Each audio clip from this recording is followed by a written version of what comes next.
આપણને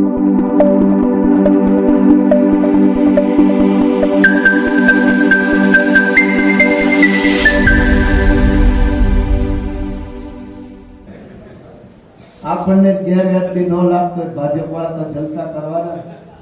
હું તમને જણાવવા માટે આવ્યો છું. આ તો હું ધારાસભ્ય બન્યો એટલે મને ખબર પડી. ન બન્યા હોત તો અખિલભાઈની જેમ ક્રાંતિકારી થઈને ફરિયાદ કરે. ખબર જ ન પડે કે આને પગાર કેટલો. તમે એમ વિચારો કે ગુજરાતની વિધાનસભા આખા વર્ષમાં માત્ર 28 દિવસ કામ કરે છે. બાકી આખું વર્ષ રજા. તમને કોઈ દી મળી રજા? બીમાર હોય એને રજા નથી મળતી.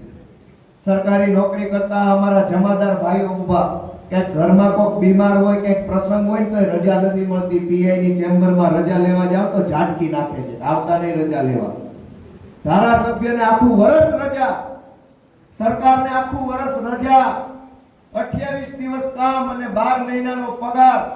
હું તો માંગણી કરું છું કે આખા ગુજરાતને આવા જલસા કરાવો ને બધાને 12 મહિના રજા, 28 દિવસ કામ અને કામ પછી બંધ કરો.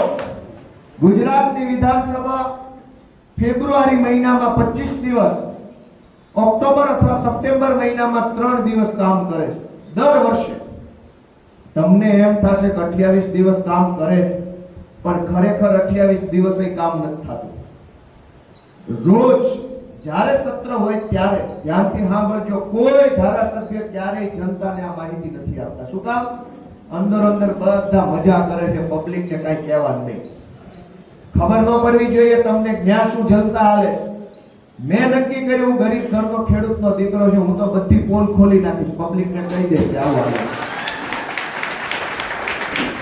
દોસ્તો, ભારતના બંધારણમાં જોગવાઈ છે કે દરેક સરકારે બજેટ બનાવવું આખા વર્ષનું. બજેટ ન બનાવે